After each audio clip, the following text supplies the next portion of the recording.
Hello, good morning friends. Today we are dealing with the chapter Animal Kingdom. In that, last class ನಾವು ಏನು ಕಲ್ತಿದ್ವಿ? Basic classification characters ಕಲ್ತಿದ್ವಿ. Main animal characteristics ಕಲ್ತಿದ್ವಿ. Animal characteristics ಆಗೋಣ. ನಾವು main animal classification ಮಾಡುವಾಗ several ಗುಣಗಳನ್ನು ತಗೊಂಡಿದ್ವಿ ಅಂದರೆ characteristics ತಗೊಂಡಿದ್ವಿ. ಆ ಕ್ಯಾರೆಕ್ಟರಿಸ್ಟಿಕ್ಸ್ ಒಳಗೆ first one level of organisation study ಮಾಡಿದ್ವಿ. ಅದರೊಳಗೆ tissue level, cell level, organ level, organisation level, right? But today we are studying about the symmetry. Symmetry ಅಂತಂದ್ರೆ ನಾವು ಒಂದು ಬಾಡಿನ ಸಮತಲವಾಗಿ ಕಟ್ ಮಾಡಿದ್ರೆ ಅದು ಎರಡು ಈಕ್ವಲ್ ಹಾಲ್ ಆಗುತ್ತೋ ಇಲ್ಲೋ, ಆತಂದ್ರೆ ಅದೊಂದು ಟೈಪ್, ಆಗಲಿಲ್ಲ ಅಂದ್ರೆ ಅದೊಂದು ತರನಾದಂತಹ ಟೈಪ್ ಅಂತ ನಾವೆಲ್ಲ ಸ್ಟಡಿ ಮಾಡೋದು. ಓಕೆ, ಅದ್ರೊಳಗೆ ನಾವು ಫಸ್ಟ್ ಕ್ಯಾರೆಕ್ಟರ್ ಏನು ತಗೊಂಡ್ವಿ? ಸಿಮೆಟ್ರಿ. ಫಸ್ಟ್ ನಾವು ಸಿಮೆಟ್ರಿ ಅಂದ್ರೆ ಏನು ತಿಳ್ಕೊಬೇಕು. ಈಗ ಫಾರ್ ಎಕ್ಸಾಂಪಲ್ ಹ್ಯೂಮನ್ ಬೀಯಿಂಗ್ ಅನ್ನ ತಗೊಳ್ಳಿ. ಈ ಹ್ಯೂಮನ್ ಬೀಯಿಂಗ್ ನ ಒಂದು ಯಾವ್ದೋ ಸೆಂಟ್ರಲ್ ಎಕ್ಸಿಸ್ ಒಳಗೆ ನಾವು ಕಟ್ ಮಾಡಿದ್ವಿ ಅಂತಂದ್ರೆ ಅದು ಟೂ ಈಕ್ವಲ್ ಹಾಲ್ ಆತಂತಂದ್ರೆ ಅದಕ್ಕೆ ಹಾಲ್ ಮೀನ್ಸ್ ಪಾರ್ಟ್ಸ್ ಆತಂದ್ರೆ ಅದಕ್ಕೆ ನಾವು ಏನಂದ್ವಿ? ಬೈಲ್ಯಾಟ್ರಲ್, ಎರಡು ಭಾಗ. ಅದೇ ರೀತಿ ಭಾಗಗಳ ವಿಭಜನೆಯ ಮೇಲೆ ಏನು ಮಾಡಿವಿ? ನಾವು ಇದನ್ನ ಮೂರು ಥರನಾಗಿ ಏನು ಮಾಡಿವಿ? ಡಿವೈಡ್ ಮಾಡಿವಿ. First one asymmetry, radial symmetry, ಇನ್ನೊಂದು bilateral symmetry. Okay, in that first one asymmetry. Symmetry ಅಂತಂದ್ರೆ ಭಾಗಗಳು. ಅಸಿಮೆಟ್ರಿ ಮೀನ್ಸ್ ಅಂದ್ರೆ ಏನಾಗಿಲ್ಲ, does not equal as a two parts ಅನ್ನ. ಈಗ ನೋಡಿ ಡೆಫಿನೇಷನ್ ನೋಡ್ರಿ, any plane that passes through the center axis. ನೋಡಿ, ಯಾವುದೇ ಬಾಡಿ ನಾವು ಹೆಂಗ್ ಒಂದು ಸರ್ಕಲ್ ಒಳಗೆ ಒಂದು ಸೆಂಟರ್ ಎಕ್ಸಿಸ್ ಇರುತ್ತೆ, ಎಕಡೆ ತಗೊಂಡ್ರಿ ಸೆಂಟರ್ ಮೇಲೆ ಏನಾಗಿರ್ಬೇಕದ ಹಾದು ಹೋಗಿರ್ಬೇಕು. ಹಂಗ ನಾವಿಲ್ಲಿ ಸೆಂಟರ್ ತಗೊಂಡಿದ್ವಿ ಅಂತಂದ್ರ ಅದರ ಏನಾಗಿರ್ಬೇಕಾದ್ರೆ ಎಕ್ಸಿಸ್ ಮೇಲೆ ಹಾದು ಹೋಗುವಂಗಿತ್ತಂದ್ರ ಅದಕ್ಕೆ ನಾವೇನಂತೀವಿ? ಸಿಮೆಟ್ರಿ ಅಂತೀವಿ. ಇದೇನಾಗುದಿಲ್ಲ ಅಸಿಮೆಟ್ರಿ ಅಂತಂದ್ರೆ ಈಗ ಸ್ಪಾಂಜಸ್ ಒಳಗೆ ಅಥವಾ ಪೋರಿಫೆರಸ್ ಸ್ಪಂಜು ಪ್ರಾಣಿಗಳು ಅಂತಲ್ಲ, ಅದ್ರೊಳಗೆ ಏನಾಗುತ್ತೆ? The any plane that passes through the central axis. ಈ ಸೆಂಟ್ರಲ್ ಎಕ್ಸಿಸ್ ಅನ್ನು ಏನ್ ಮಾಡುದಿಲ್ಲ ನೋಡಿ, ಇದ್ರ ಸ್ಟ್ರಕ್ಚರ್ ಏನಾಗಿರುತ್ತಾ? ಹಿಂಗಿರುತ್ತೆ. ಈಗ ಇದನ್ನ ಸೆಂಟ್ರಲ್ ಎಕ್ಸಿಸ್ ತಗೊಂಡಿದ್ರೆ ಇದು ಡಿವೈಡ್ ಆಗ್ತಿಲ್ಲ. ಇಲ್ಲಿ ಎರಡು ನಮಗೆ ಈಕ್ವಲ್ ಹಾಲ್ ಆದ್ರಿ ಅಂದ್ರೆ ಈಕ್ವಲ್ ಪಾರ್ಟ್ಸ್ ಬಂದು ಇಲ್ಲಿ ಹೌದಲ್ಲ, ಇಲ್ಲಿ ಏನಾದ್ರು ವೇರಿಯೇಷನ್ಸ್ ಏನ್ ಮಾಡ್ತೀವಿ ನಾವು ಕಾಣ್ತೇವೆ. ಅದಕ್ಕೆ ಇಲ್ಲಿ ನೋಡಿ, central Axis does not divide ಅಂದ್ರ ಅದೇನಾಗುದಿಲ್ಲ, ಎರಡು ಭಾಗಗಳನ್ನಾಗಿ ಮಾಡಿದ್ರು ಅದೇನಾಗುದಿಲ್ಲ, ಎರಡು ವಿಭಾಗಗಳಾಗಿ ವಿಭಜನೆ ಆಗುವುದಿಲ್ಲ. ಅಂತಹ ಸಿಮೆಟ್ರಿಗೆ ನಾವೇನಂತ ಕರಿತೀವಿ? ಅಸಿಮೆಟ್ರಿ ಅಂತ ಕರಿತೀವಿ. ಅರ್ಥತ್ರಿ ಏನ್ರಿ? ಇದು ಡೆಫಿನೇಷನ್ ನಮಗೆ ಬರ್ಬೇಕ್ರಿ. ಏನ್ರಿ? ಎನಿ ಪ್ಲೇನ್ ಅಂದ್ರೆ ನಾವು ಒಂದು ಸರ್ಫೇಸ್ ಒಳಗ ಯಾವುದೇ ಒಂದು ಅಕ್ಷಾಂಶದಿಂದ ತಗೊಂಡ್ರ that passes through central axis. ಈ ಸೆಂಟರ್ ಎಕ್ಸಿಸ್ ಒಳಗೆ ಏನಾಗಿರ್ಬೇಕದ ಹಾದು ಹೋಗಿರ್ಬೇಕು. ಆ ಹಾದು ಹೋದಾಗ ಏನಾಗಿರುತ್ತೆ? It does not divide them into equal halves. ಎರಡು ಭಾಗಗಳನ್ನಾಗಿ ಮಾಡುವುದಿಲ್ಲ. ಅದಕ್ಕೆ ಇದಕ್ಕೆ ನಾವೇನಂತೀವಿ? ಅಸಿಮೆಟ್ರಿ. ಇದಕ್ಕೆ ಎಕ್ಸಾಂಪಲ್ ಯಾವ್ದು? Sponges or poriferans. ಅರ್ಥ ಆಯ್ತು? ನೀವು ಜಸ್ಟ್ ಇದು ಎಕ್ಸಾಂಪಲ್ಸ್ ನೆನ್ಪಿಟ್ಕೊರಿ. ನೀವು ಮುಂದೆ ಅವು ಸಾಮ್ರಾಜ್ಯಗಳನ್ನ ಕಲ್ಕೊಂಡ್ ಹೋಗ್ತಿರ್ಲ, ಅವಾಗ ಏನಾಗುತ್ತೆ ನಿಮ್ಗೆ ಈಸಿಲಿ ಗೊತ್ತಾಗುತ್ತೆ ಯಾವ ಸ್ಪಾಂಜಸ್, ಯಾವ ಪೋರಿಫೆರನ್ಸ್, ಯಾವ ಸಿಲಿಂಡ್ರೇಟಾ ಅಂತ. ಓಕೆ, ಇನ್ನು ಇದು ಅರ್ಥ ಆಗಿರ್ಬೇಕ್ರಿ.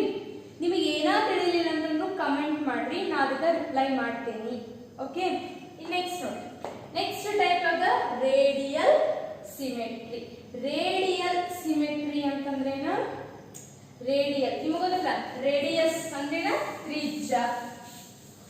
ಈಗ ನಾವು ಎಕ್ಸಾಂಪಲ್ ಏನ್ ಮಾಡೋದು? ಸ್ಟಾರ್ ಫಿಶ್ ತಗೊಳ್ಳಿ. ನಿಮಗೆ ಸ್ಟಾರ್ ಫಿಶ್ ಗೊತ್ತಲ್ಲ, ನಕ್ಷತ್ರ ಮೀನು. ಈಗ ನಾ ಸ್ಟಾರ್ ಫಿಶ್ ತಗೊಂಡಿನಂದ್ರ ಇದ್ರ ಸೆಂಟ್ರಲ್ ಎಕ್ಸಿಸ್ ಯಾವ್ದ? ಇದು ಹೌದಾ? ಈಗ ಇದ್ರ ಡೆಫಿನೇಷನ್ ಪ್ರಕಾರ ಏನ? Any plane that passes through the central axis of the body. ಅಂದ್ರೆ ಹಿಯರ್ ಎನಿ ಪ್ಲೇನ್. ಓಕೆ, ಯಾವುದೇ ಇದರಿಂದ ನಾವು ಕ್ರಾಸ್ ಮಾಡಿದ್ರು ಇದೇನಾಗ್ಬೇಕು? ಎರಡು ಈಕ್ವಲ್ ಹಾಲ್ಸ್ ಆಗಿ ಏನಾಗ್ತವೆ? ಡಿವೈಡ್ ಆಗ್ತವೆ. ಇನ್ ರೇಡಿಯಲ್ ಸಿಮೆಟ್ರಿ ಅಂತಂದ್ರೆ at any particular plane it will be divides at any plane. ಯಾವ್ದ ಪ್ಲೇನ್ ಗಳನ್ನ ನಾವು ಹಿಂಗೆ ತಗೊಂಡ್ರು ಏನಾಗುತ್ತ which will divides into two equal parts. ಅರ್ಥಾಯ್ತು? ಯಾವುದೇ ಸೆಂಟ್ರಲ್ ಆಕ್ಸಿಸ್ ಇಂದ ನಾನು ತಗೊಂಡ್ರು ಏನಾಗುತ್ತಾ ಇದೇನಾಗುತ್ತೆ ಟೂ ಈಕ್ವಲ್ ಹಾಲ್ಸ್ ಅಂದ್ರೆ ಟೂ ಪಾರ್ಟ್ಸ್ ಆಗಿ ಏನಾಗುತ್ತೆ ಇದು ಆರ್ಗ್ಯಾನಿಸಮ್ ಡಿವೈಡ್ ಆಗುತ್ತಾ. ಅದಕ್ಕೆ ಇಂಥ ಟೈಪ್ ಆಫ್ ಸಿಮೆಟ್ರಿ ನಾವೇನಂತ ಕರಿತೀವಿ ರೇಡಿಯಲ್ ಸಿಮೆಟ್ರಿ ಅಂತ ಕರಿತೀವಿ. ಅರ್ಥ ಆತ್ರಿ ಏನ್ರಿ any plane that passes through the center of axis of the body divides the organism into two equal wholes ಅಥವಾ two equal parts. ಇದು ನಾವು ಯಾವುದೇ ಇದನ್ನ ರೇಖೆಯನ್ನು ಎಳೆದ್ರೆ ಸೆಂಟ್ರಲ್ ಆಕ್ಸಿಸ್ ಇಂದ ಅದೇನಾಗಬೇಕು ಎರಡು ಭಾಗಗಳಾಗಿ ವಿಭಜನೆ ಹೊಂದಬೇಕು.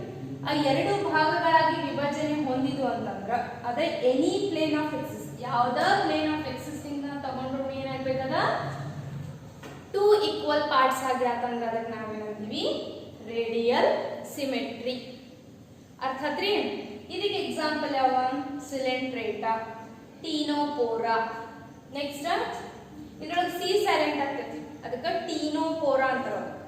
ಓಕೆ ಅಕ್ಯಾನೋಡರ್ಮೆಟ್ ಅಲ್ಲಿ ಕುಟುಕು ಕಣವಂತಗಳು ಅಂತ ಕರೀತಿರಲ್ಲ ದಟ್ ಈಸ್ ಅಕ್ಯಾನೋಡರ್ಮೆಟ್ಸ್. ಅದಕ್ಕೆ ಎಕ್ಸಾಂಪಲ್ ಯಾವುದು ಸ್ಟಾರ್ ಫಿಶ್. ಈ ರೇಡಿಯಲ್ ಸಿಮೆಟ್ರಿಗೆ ನೀವು ಸ್ಟಾರ್ ಫಿಶ್ ಅನ್ನು ನೆನ್ಪಿಟ್ಕೊಂಡ್ರು ನಡೆಯುತ್ತೆ. ಅಂದ್ರೆ ಎಕ್ಸಾಂಪಲ್ ಕೇಳ್ತಾರೆ ಎಕ್ಸಾಮ್ದಾಗ ಎಕ್ಸಾಂಪಲ್ ಕೇಳಿದಾಗ ನೀವು ಬರೀ ಸ್ಟಾರ್ ಫಿಶ್ ಬರೋದ್ರೂ ಕರೆಕ್ಟ್ ಅದಿ ಅಂದ್ರೆ ಈ ವಿಷ್ಣು ಫೈಲಮ್ಸ್ ಬರೋದ್ರೂ ಕರೆಕ್ಟಾ ಒಂದೇ ಯಾವ್ದಾರ ಸ್ಪೀಸೀಸ್ ಎಕ್ಸಾಂಪಲ್ ಕೊಟ್ರು ಕರೆಕ್ಟ್ ಬರ್ತದೆ. ಇನ್ನು ನೆಕ್ಸ್ಟ್ ಯಾವ್ದು ಬರುತ್ತ್ರಿ ಬೈಲ್ಯಾಟ್ರಲ್ ಸಿಮೆಟ್ರಿ. ನೆಕ್ಸ್ಟ್ ಒನ್ ಯಾವ್ದ ಬೈಲ್ಯಾಟ್ರಲ್ ಸಿಮೆಟ್ರಿ. ಬೈ ಮೀನ್ಸ್ ಏನ್ರಿ ಟು ಅಂತಂದ್ರೆ ಏನಾಗಬೇಕು ಒಂದ ಎಕ್ಸಿಸ್. ಇದು ಹೆಂಗ್ ಸ್ಟಾರ್ ಫಿಶ್ ಒಳಗ ಎನಿ ಪ್ಲೇನ್ ನಾವು ಎಲ್ಲೇ ಕಟ್ ಮಾಡಿದ್ರು ಏನಾಗುತ್ತೆ ಟೂ ಈಕ್ವಲ್ ಹಾಲ್ಸ್ ಆಗುತ್ತೆ. But in radial symmetry C of the bilateral symmetry ಏನಾಗುತ್ತೆ at a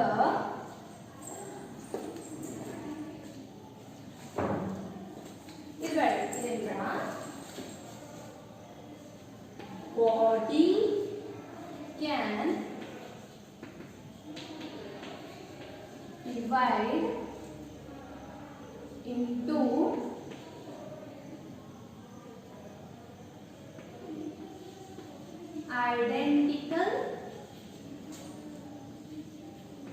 identical right and left. Note the body can divide. ಈ ಬಾಡಿ ನಾವು ಸೆಂಟ್ರಲ್ ಆಕ್ಸಿಸ್ ಇಂದ ಡಿವೈಡ್ ಮಾಡಿದಾಗ ಐಡೆಂಟಿಕಲ್ ರೈಟ್ ಅಂಡ್ ಲೆಫ್ಟ್ ಬರುತ್ತೆ. ಈ for example human being ತಗೊಂಡು ನಾನು central Axis ಒಳಗೆ ಹಿಂಗೆ ಕಟ್ ಮಾಡಿದ್ರೆ ಏನಾಗುತ್ತಾ ಇಲ್ಲಿ ನೋಡಿ ಟು ರೈಟ್ ಮತ್ತು ಲೆಫ್ಟ್ ಎರಡು ಏನಾಗುತ್ತೋ ಐಡೆಂಟಿಕಲ್ ಬಾಡಿ ಏನಾಗುತ್ತೆ ನಮಗ ಸಿಗುತ್ತಾ ಅಂದ್ರೆ ಐಡೆಂಟಿಕಲ್ ರೈಟ್ ಐಡೆಂಟಿಕಲ್ ಲೆಫ್ಟ್ ನೋಡಿ ಈಚೆ ಕಡೆ ಒಂದು ಐ ಈಚೆ ಕಡೆ ಒಂದು ಐ. ಓಕೆ ನೋಸ್ ಟೀತ್ ಇವೆಲ್ಲ ಏನಾಗ್ತಾವ ಇಕ್ವೇಶನ್ ಅಲ್ಲಿ ಏನಾಗ್ತಾವ ಡಿವೈಡ್ ಆಗ್ತಾವ. ಅದಕ್ಕೆ ನಾವೇನಂತೀವಿ bilateral symmetry ಅಂತ ಕರೀತೀವಿ. ಏನ್ರಿ body can divide into identical right and left. This type of symmetry we called as bilateral symmetry ಅಂತ ಕರೀತೀವಿ. ಓಕೆ ಇದಕ್ಕೆ ಎಕ್ಸಾಂಪಲ್ ಯಾವ್ದ್ರಿ annelida to chordate. ಕಾರ್ಡೇಟ್ಸ್ ತನ ಎಲ್ಲಾನು ಏನಾಗಿರ್ತವು ಬೈಲ್ಯಾಟ್ರಲ್ ಸಿಮೆಟ್ರಿ ಆಗಿರ್ತಾವ. ಅರ್ಥ ಆತ್ರಿ? ಏನೋ ಡೌಟ್ಸ್ ಇತ್ತಂದ್ರೂ ಕೇಳ್ರಿ. ಓಕೆ ಕಮೆಂಟ್ ಮಾಡ್ರಿ. ಇಲ್ಲಿ ನಿಮಗೆ ಕೇಳಕ್ ಆಗ್ಲಿಲ್ಲ ಅಂತಂದ್ರೂ ಕಮೆಂಟ್ ಮಾಡ್ರಿ. ಓಕೆ ಏನಾದ್ರಿ ಮೇನ್ಲಿ ಸಿಮೆಟ್ರಿ ಅಂದ್ರೆ ಗೊತ್ತಾಯ್ತು. and these symmetry are divided into three types: asymmetry, radial symmetry and bilateral symmetry. Okay, first one asymmetry means what? Any plane passes through central axis.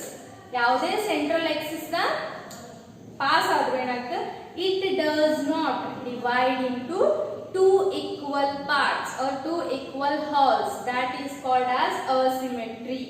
Then second type is radial symmetry. What is radial symmetry means? Any plane passes through the central axis of the body, divides into two equal parts.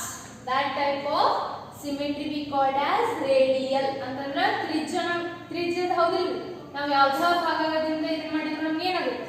ತ್ರಿಜ್ಯ ಸಿಗತ್ತಿದ್ ಹೌದಿಲ್ಲ? ಆ ರೀತಿ ಇದೇನ್ರಿ radial symmetry ಅಂತಂದ್ರ any plane ಒಳಗೆ ನಾವು cut ಮಾಡಿದ್ರು ಏನಾಗುತ್ತೆ? It gives two equal halves or two equal parts. ಅದಕ್ಕೆ ನಾವೇನಂತೀವಿ? Radial symmetry. ಇದಕ್ಕೆ example coelenterata, ctenophora, echinodermata or starfish. Okay, ಇನ್ನು ನೆಕ್ಸ್ಟ್ ಲಾಸ್ಟ್ ಸಿಮೆಟ್ರಿ ಯಾವ್ದ್ರಿ? Bilateral symmetry. ಬೈಲ್ಯಾಟ್ರಲ್ ಅಂತಂದ್ರ ಎರಡು ಲ್ಯಾಟ್ರಲ್ ಇದೇನಾಗ್ತದೆ ನಮಗ ಉದ್ದ ಇದನ್ನಾಗ ಏನಾಗ್ತೋ ಸಿಗ್ತಾವ. ಓಕೆ, ಭಾಗಗಳು ಸಿಗ್ತಾವ. ಅಂದ್ರೆ ಏನ್ರಿ? Body can divide into identical ಅಂತಂದ್ರೆ ಏನ್ರಿ? ಸಮನಾದ ಬಲ ಮತ್ತು ಸಮನಾದ ಎಡವನ್ನ ಡಿವೈಡ್ ಆದಾಗ ಏನಾಗ್ತದೆ? ನಮಗೆ ಸಮನಾದ ಬಲ ಸಮನಾದ ಎಡ ಸಿಗ್ತೈತಿ. ಅದಕ್ಕೆ ಇದಕ್ಕೆ ನಾವೇನಂತೀವಿ? ಬೈಲ್ಯಾಟ್ರಲ್ ಸಿಮೆಟ್ರಿ ಅಂತೀವಿ. ಇದಕ್ಕೆ ಎಕ್ಸಾಂಪಲ್ ಯಾವ್ದ್ರಿ? ಎನಲಿಟು ಕಾರ್ಡೆಟ್ಸ್. ಅಷ್ಟು ಎಲ್ಲ ಏನಾಗಿರ್ತಾವ ನಮಗ? Bilateral symmetry ಆಗಿರ್ತಾವು.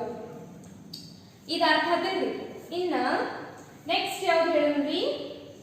ಸಿಲೋ. ನೆಕ್ಸ್ಟ್ ಕ್ಯಾರೆಕ್ಟರಿಸ್ಟಿಕ್ಸ್ ಯಾವ್ದ? ಸಿಲೋ. ಓಕೆ, ಸಿಲೋಮ್ ಅಂತಂದ್ರೆ ಏನ್ರಿ? Body cavity. ಬಾಡಿ ಕ್ಯಾವಿಟಿ ನಾವೇನಂತೀವಿ? ಸಿಲೋಮ್ ಅಂತ ಕರಿತೀವಿ.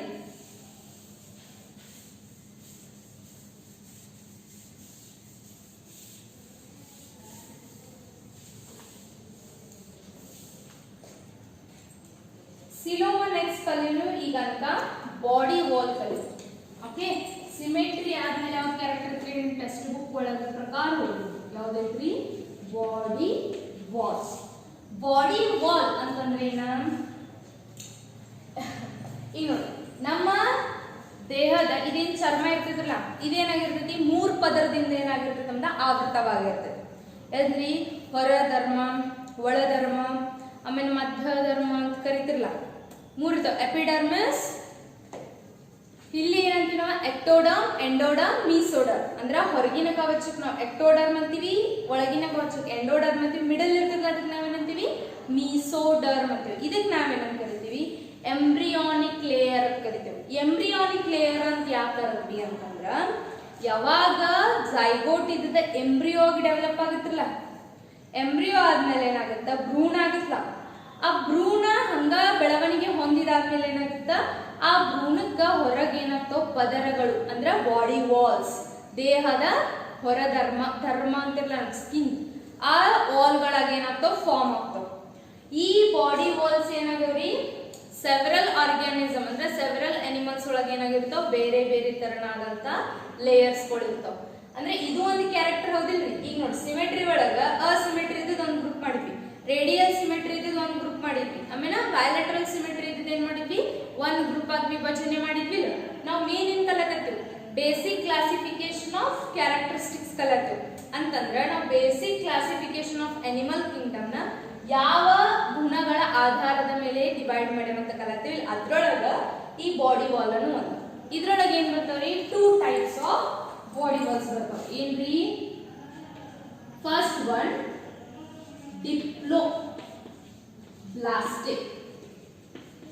ಡಿಪ್ಲೋಬ್ಲಾಸ್ಟಿಕ್ ವಾಲ್ ಅಥವಾ ಅನಿಮಲ್ಸ್ ಅಂತ ಕರೀತಾರ. Second one triploblastic.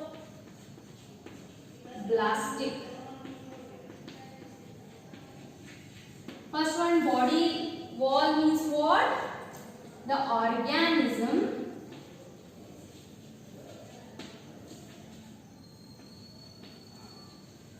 covered by embryonic layer. ಆ embryonic layer ಎರಡು ಇರಬಹುದು. embryonic layers ಎರಡು ಇದು ಅಂದ್ರೆ ಡಿಪ್ಲೋ, 3 ಇದು ಅಂದ್ರೆ ಟ್ರಿಪ್ಲೋ. ಸಿಂಪಲ್. ಓಕೆ, ಡಿಪ್ಲೋ ಅಂತಂದ್ರೆ ಏನ್ರಿ? ಎರಡು ಎಂಬ್ರಿಯಾನಿಕ್ ಲೇಯರ್ಸ್ ಇರ್ತಾವ. Diploblastic means what? The animal which, ಇಲ್ಲಿ ಬರುತ್ತೆ ನೋಡ್ರಿ ಡೆಫಿನೇಷನ್. ಇವು ಡೆಫಿನೇಷನ್ಸ್ ಎಲ್ಲ ನೋಟ್ ಮಾಡಿ ನಿಮ್ಗೆ ನೋಟ್ಸ್ ಆಗುತ್ತಾ. ಓಕೆ, ಅಂದ್ರೆ ನಾವು ಡಿಕ್ಟೇಟ್ ಮಾಡಕ್ ಆಗಲ್ಲ ಇಲ್ಲಿ, ಅದ್ರ ಸಲುವಾಗಿ ಬೋರ್ಡ್ ಮೇಲೆ ಬರಾಕತ್ತೆ ನೋಡ್ರಿ. Diploblastic. Diploblastic means what? The animal which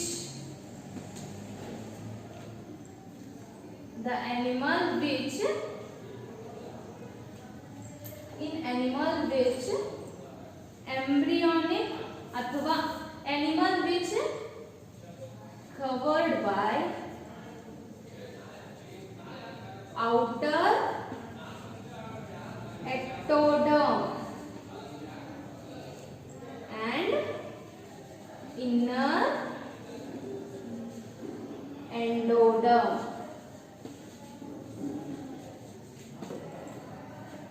Animal which covered by,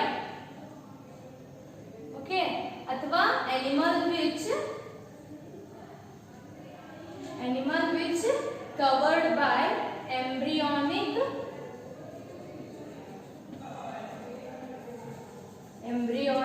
layers as these two are embryonic layer ಅಂದ್ರೆ ಎಂಬ್ರಿಯೋ ಒಳಗ ಹೊರಭಾಗದ ವಾಲ್ಸ್ ಗಳಾಗಿ ಫಾರ್ಮ್ ಆಗಿರ್ತಾವ. ಅದರ ಸಂಬಂಧಿಸಿದ ಎಂಬ್ರಿಯಾನಿಕ್ ವಾಲ್. ಓಕೆ, ಈಗ ಬಾಡಿ ವಾಲ್ ಅಂತೀವಿ ಅಂದ್ರೆ ನನ್ನ ದೇಹದ ಹೊರಗಿನ ಚರ್ಮ ಎದರಿಂದ ಆವೃತ ಆಗಿದ್ದಕ್ಕ ಬಾಡಿ ವಾಲ್ ಅಂತ ಕರಿತೀವಿ. ಹಂಗ ಈ ಎಂಬ್ರಿಯೋಕ ಕವರ್ ಆಗಿರುವಂತ ಲೇಯರ್ ನಾವು ಏನಂತೀವಿ? ಎಂಬ್ರಿಯಾನಿಕ್ ಲೇಯರ್ ಅಂತೀವಿ. ಭ್ರೂಣದ ಪೊರೆ ಅಥವಾ ಪದರು ಅರ್ಥಾದ್ರಿ. ಹೊರಗಿನ ಕವಚಕ್ಕೆ ನಾವೇನಂತೀವಿ? ಎಕ್ಟೋಡರ್ಮ್ ಅಂತೀವಿ. ಒಳಗಿನ ಧರ್ಮಕ್ಕೆ ನಾವೇನಂತೀವಿ? ಎಂಡೋಡರ್ಮ್ ಅಂತೀವಿ. And this type of animals we called diploblastic animal. ಇದಕ್ಕೆ ಏನಂತೀವಿ ನಾವು? diploblastic animals ಅಂತ ಕರೀತೀವಿ. diploblastic animals. ಇದಕ್ಕೆ ಎಕ್ಸಾಂಪಲ್ Coelenterata.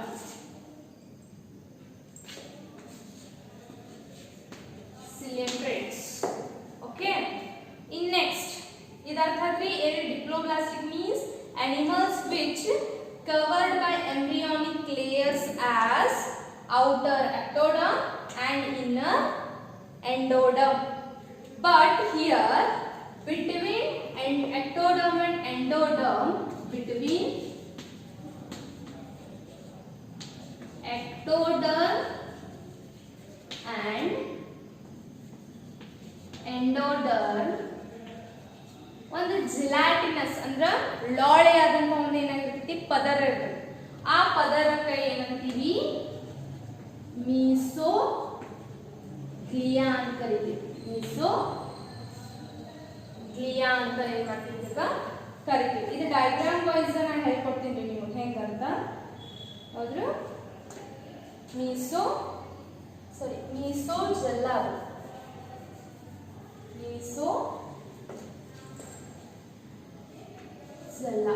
ಇಲ್ಲ ಡಯಾಗ್ರಾಮ್. ಈಗ ನಮಗ ಇದು ಬಾಡಿ ವಾಲ್ ಅಂತಂದ್ರ ಈ ಬಾಡಿ ವಾಲ್ ಹೊರಗಿನ ಪದರ ಏನಾಗಿರ್ತದೆ? ನಮ್ದ ಎಕ್ಟೋಡರ್ಮ್. ಇದೇನಾಗಿರ್ತೈತಿ? ಎಕ್ಟೋಡರ್ಮ್ ಆಗಿರ್ತೈತಿ. ಹೌದಾ? ಇದು ಇನ್ನರ್ ಏನಾಗಿರ್ತೈತಿ? ನಮ್ದ ಎಂಡೋಡರ್ಮ್.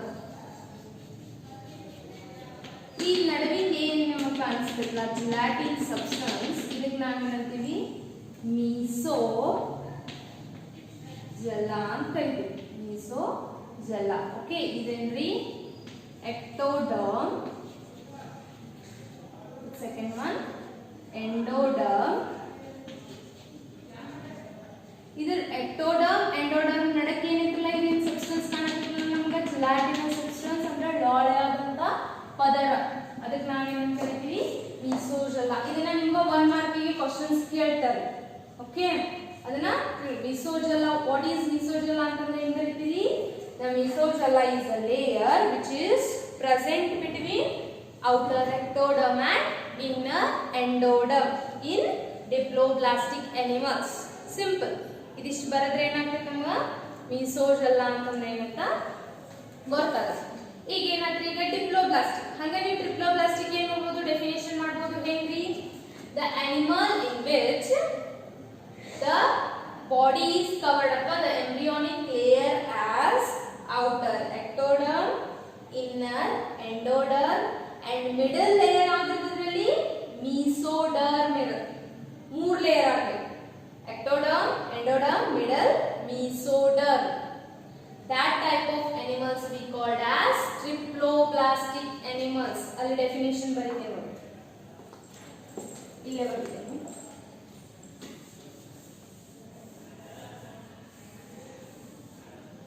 Triploblastic ಇದೇನ್ರಿ? Triploblastic mainly animal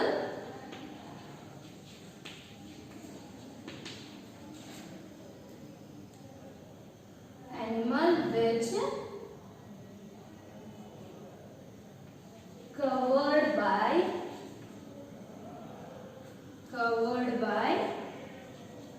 embryonic layer as outer ectoderm, inner endoderm and middle mesoderm. This type of animals we call as triploblastic animals ಅಂತ ಕರೀತೀವಿ. ಅರ್ಥಾತ್ರಿ ಅಂದ್ರೆ ಡಿಪ್ಲೋಬ್ಲಾಸ್ಟಿಕ್ ಇರುವಂತ ಅನಿಮಲ್ಸ್ ಬೇರೆ, ಟ್ರಿಪ್ಲೋಬ್ಲಾಸ್ಟಿಕ್ ಇರುವಂತ ಅನಿಮಲ್ಸ್ ಬೇರೆ. ಇದೆಲ್ಲ ಡಿಪ್ಲೋಬ್ಲಾಸ್ಟಿಕ್ ಏನಾಗುತ್ತಾ ಟೀನೋಫೋರಾದಿಂದ ಎಲ್ಲವ ಏನ್ ಬರ್ತಾರಲ್ಲ ಅಪ್ ಟು ಕಾರ್ಡೇಟ್ ತನ ಎಲ್ಲದರೊಳಗೂ ಏನಾಗಿರುತ್ತೆ ನಮ್ಗೆ ಟ್ರಿಪ್ಲೋಬ್ಲಾಸ್ಟಿಕ್ ಬಾಡಿ ಲೇಯರ್ ಇರುತ್ತೆ ಅಥವಾ ಬಾಡಿ ವಾಲ್ ಇರುತ್ತೆ.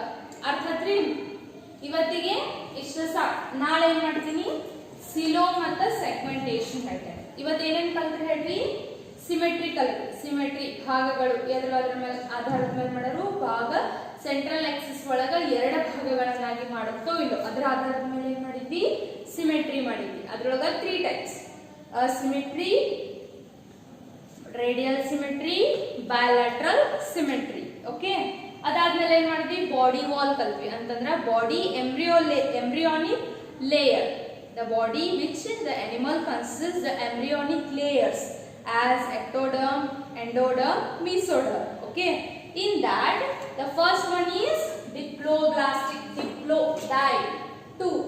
Diploblastic ಅಂತಂದ್ರೆ 2 layer. Okay, ಅಂದ್ರೆ any animal which covered by the embryonic layer as ectoderm, endoderm, outer ectoderm, between endoderm. This type of layer we called as diploblastic animals. ಅದಕ್ಕೆ example ಆಗಿ Coelenterata.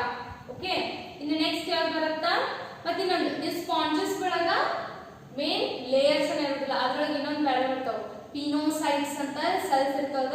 ಪಿನಾಕೋಡರ್ಮ್ ಅಂತ layer ಆಗಿರ್ತಾವ. ಕೊರಿಫೆರಾ ಒಳಗೆ ಹೇಳ್ತೀನಿ ನಾ ಹೆಂಗ್ ಕವರ್ ಆಗಿರ್ತಾವ ಅಂತ. ಇನ್ ನೆಕ್ಸ್ಟ್ ಯಾವ್ದ್ರಿ? ಟ್ರಿಪ್ಲೋಬ್ಲಾಸ್ಟಿಕ್. Tri means 3 layered.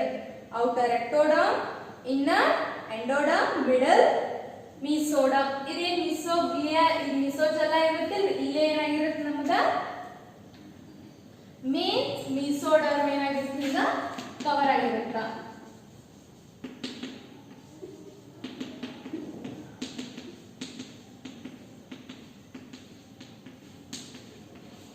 ಅರ್ಥ ಆಯ್ತ್ರಿ?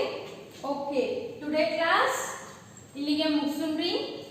ಇದ ನಿಮಗ ಬರ್ಬೇಕ್ರಿ ಅಂದ್ರ ಇವೆಲ್ಲ ಏನಾಗ್ಬೇಕು ನಿಮ್ಗ ಪರ್ಪಸ್ಲಿ ಬರಬೇಕು. ಎಲ್ಲ ಡೆಫಿನೇಷನ್ಸ್ ನೆನ್ಪಿಟ್ಕೋಬೇಕು.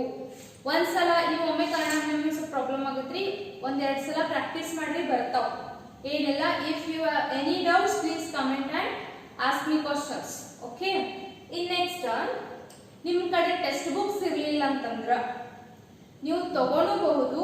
ಇಫ್ ತಗೊಳಕ್ ಆಗ್ಲಿಲ್ಲ ಅಂತಂದ್ರೆ ಲೈಬ್ರರಿ ಒಳಗೆ ಬಂದು ತಗೋಬಹುದು. ಇನ್ನ ಒಂದ ಪಾಠಶಾಲಾ ಅಂತ ಒಂದು ಆಪ್ ಐತಿ. ಏನೈತಿ? ಪಾಠಶಾಲಾ.